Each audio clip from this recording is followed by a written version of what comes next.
Hello दोस्तों, my YouTube channel N math class में आपका स्वागत है। आज के अध्याय में हम पढ़ने वाले हैं अनुपात समानुपात। ये बहुत ही महत्वपूर्ण टॉपिक है और इस टॉपिक से 100% सवाल बनते हैं। अगर आप इस टॉपिक को पढ़ लेते हैं अच्छे तरीके से तो नवोदय हो गया, जो भी एग्जाम होगा अनुपात से रिलेटेड कोई भी सवाल आएगा तो आप उसको आसानी से बना लीजिएगा। ठीक है, तो आइए एक एक चीज को हम समझते हैं।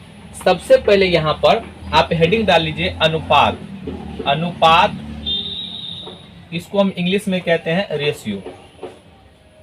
रेशियो यहां पर पहले हम अनुपात को समझेंगे, उसके बाद फिर समानुपात को समझेंगे। ठीक है, ये अनुपात क्या होता है पहले इसके बारे में समझते हैं। तो अनुपात कहता है कि दो समान राशियों के बीच तुलना को बताता है कि एक राशि दूसरी राशि से कितनी गुनी है।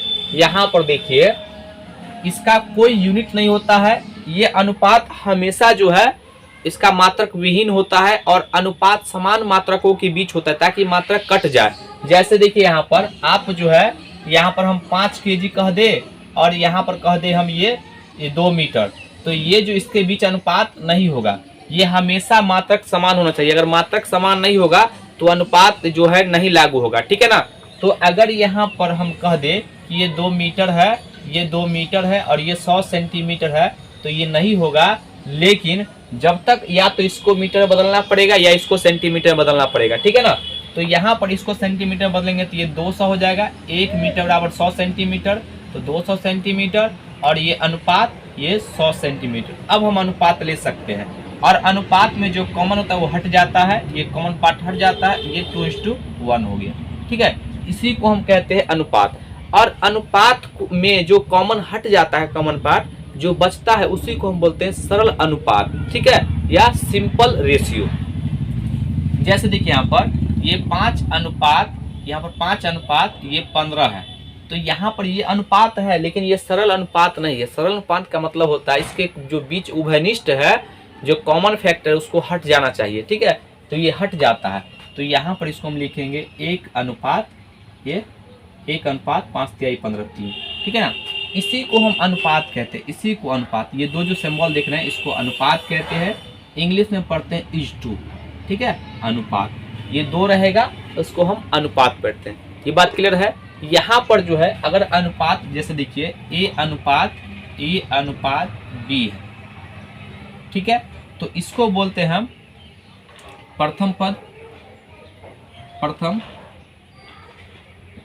प्रथम पद, इसको द्वितीय पद या द्वितीय पद। ठीक है, इसको द्वितीय पद। यहाँ पर जो है इस रूप में हम इसको हम लिखेंगे। यहाँ पर इसके बाद जो आता है समानुपात। इस समानुपात क्या होता है, जैसे देखिए यहाँ पर समानुपात जो है इसको हम बोलते हैं इंग्लिश में प्रपोर्शन। समानुपात, समानुपात, समानुपात, इसको इंग्लिश में बोलते हैं प्रपोर्शन। प्रपोर्शन ये क्या होता है पहले हम इसको समझते हैं। प्रपोर्शन इसका जो है सिंबल इस तरीके से होता है। जैसे देखिए कहीं पर भी अगर ऐसा लिख देगा इस तरीके से, इसको हम समानुपात का सिंबल कहते हैं। एक एक चीज आपका क्लियर होगा अगर आप वीडियो शुरू से अंत तक देखे होंगे तो। ठीक है, यहाँ पर जो है ये समानुपात का सिंबल है। जैसे देखिए यहाँ पर कोई भी 2 अनुपात अगर आपस में बराबर होगा तो हम इस रूप में इसको लिखते हैं। जैसे यहाँ पर देखिए ये 1 अनुपात 2 और यहाँ पर ये जो है 4 अनुपात 8, ये भी आपस में समानुपात है। क्यों? क्योंकि देखिए अनुपात में यहाँ पर एक बात ध्यान दीजिएगा, अनुपात में किसी भी राशि से और अंश और हर में गुना करते हैं तो उसके मान में कोई परिवर्तन नहीं होता है। ठीक है ना। यहाँ पर देखिए इसमें हम 4 से गुना किए तो 4 हो गया, 4 दूना 8, तो ये आपस में कैसा अनुपात है, ये समानुपात है, दोनों बराबर है। तो इसके लिए जो है हम अनुपात, ये समानुपात में इस तरीके से लिखेंगे। ठीक है, इस तरीके से लिखते हैं। और जब हम इस सिंबल को हटाते हैं, जब हम इस सिंबल को हटाते हैं तो वहाँ पर बराबर लिखते हैं। इसको जब हम हटाएंगे तो यहाँ पर जो है आएगा बराबर। तो 1 अनुपात 2 बराबर 4 अनुपात 8, इस तरीके से इसको हम लिखते हैं। क्या ये बात क्लियर है? यहाँ पर जैसे देखिए इसका बहुत इंपॉर्टेंट है, अगर सवालों में इसका यूज पड़ेगा कैसे निकालेंगे। देखिए इस पर सवाल भी आते हैं। यहाँ पर इस तरीके से सवाल आएगा कि ये 4 अनुपात x समान अनुपात 2:6, ठीक है, 2:6। यहाँ पर कहेगा x का मान ज्ञात कीजिए, तो कैसे निकालेंगे? सबसे पहले ध्यान से देखिएगा, ये 4 है और ये 6, इसको हम बोलते हैं बाह्य पद। क्या बोलेंगे? बाह्य पद, बाहर वाला पद, ठीक है। और ये x और ये दोनों को देखते हैं, इसको मध्य पद बोलते हैं। क्या बोलेंगे? मध्य पद, मध्य पद। और इसको बोलते हैं बाह्य पद, इसको बोलते हैं बाह्य पद।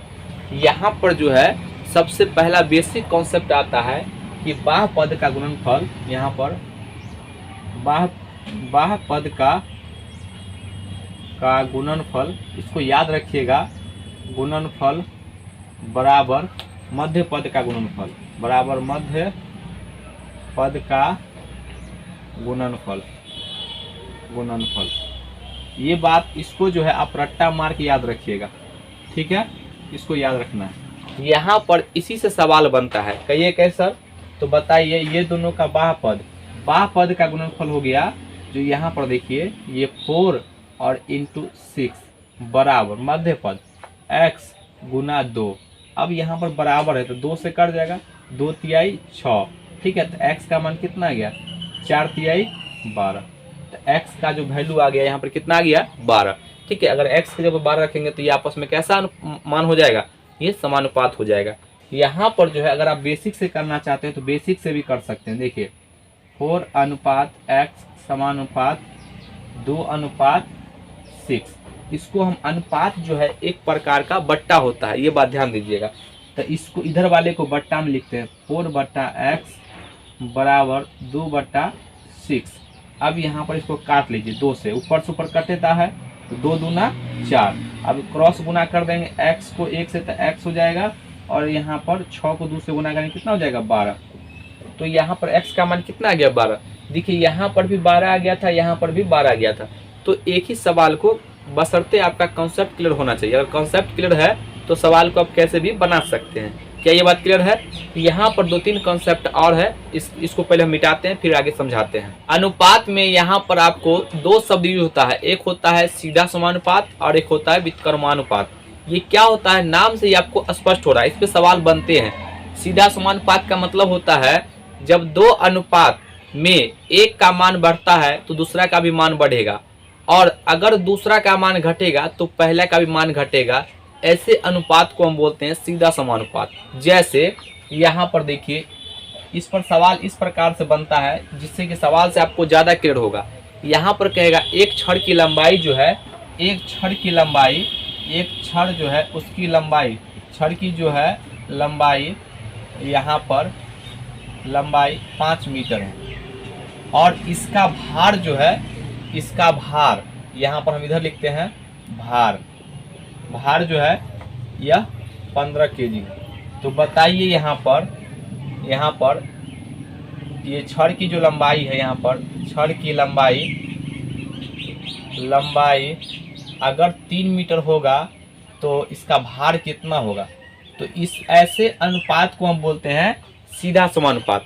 एक का मान बढ़ेगा तो दूसरा का भी मान बढ़ेगा, और दूसरा का मान घटेगा तो पहला का भी मान घटेगा, ठीक है ना। तो इसके लिए हम क्या कर रहे हैं, देखिए यहाँ पर इसका ये लिखते हैं L1/L2 बराबर M1/M2। ये बात आप याद रखिएगा, यानी कि पहला का लेंथ बटा दूसरा का लेंथ बराबर पहला का ये मास, उसका भार बटा दूसरा का भार। ये बात आप याद रखिएगा।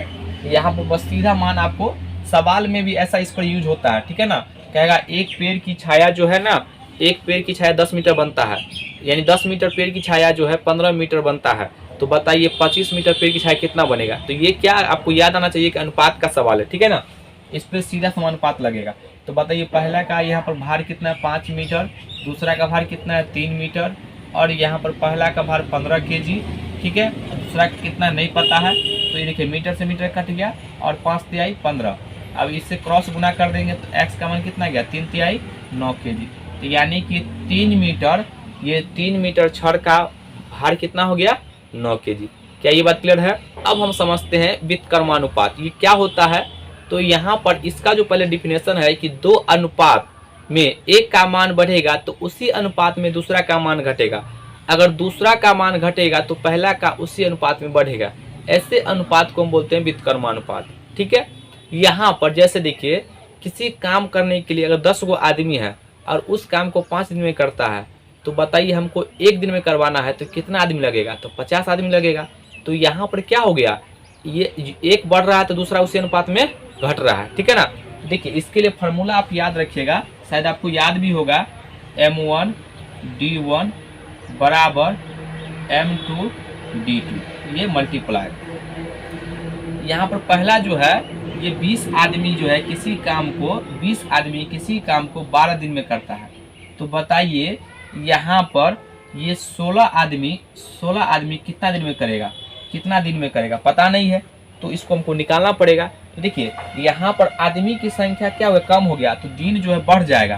देखिए 4 चौका 16, 4 तिहाई 12, इसको काटेंगे तो 4 पंचे 20, 5 तिहाई 15। क्या यहाँ पर देख रहे हैं x का मान कितना आ गया, 15। तो यानी कि दिन का मान बढ़ गया ना, कि पहले 12 दिन था, कितना लग रहा है, 15 दिन। क्या ये बात आप समझ रहे हैं?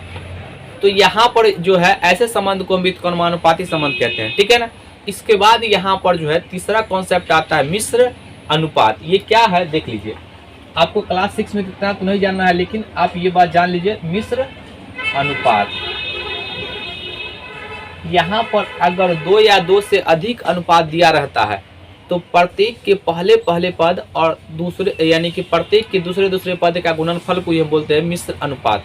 यहाँ पर देखिए, अगर 1:2, 3:4 और ये 5:8 इस तरीके से दिया है, और इसमें हमसे पूछा जाएगा इसका मिश्र अनुपात निकालिए। तो कैसे निकालेंगे, देखिए पहले का 1 गुना 3 गुना 5 और अनुपात 2 गुना 4 गुना 8। अब जो कॉमन है काट लीजिए, नहीं कटता है तो गुना कर दीजिए, 5 तिहाई 15 और 4 दूना 8, 8 64, ये इसका उत्तर हो जाएगा। तो क्या ये बात आप समझ पा रहे हैं?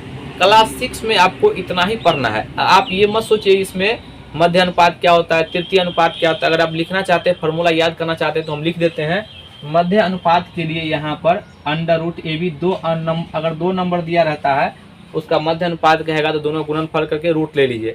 अगर हमको बोलेगा, इसको बोलते हैं मध्य अनुपात, ठीक है। हमको पूछा जाएगा तृतीय अनुपात,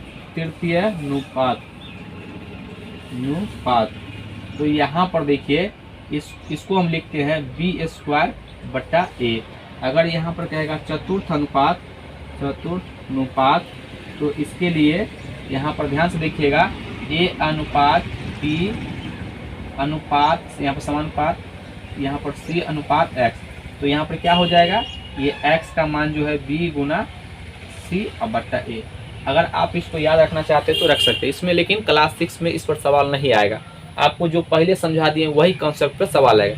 इस पे सवाल देखिएगा बना करके। सवाल नहीं बनेगा तो आप हमें जरूर कमेंट में लिखिएगा, सर आप सवाल नहीं बन पा रहा है हमको बताइए, तो सारा सवाल बताएंगे। लेकिन हम उम्मीद करते हैं कि आपको सारा सवाल बन जाएगा। तो आज के लिए यहीं तक। आज का वीडियो कैसा लगा? अगर वीडियो अच्छा लगे तो उसको लाइक कीजिए, सब्सक्राइब कीजिए, शेयर जरूर कीजिए। आज के लिए यहीं तक। जय हिंद।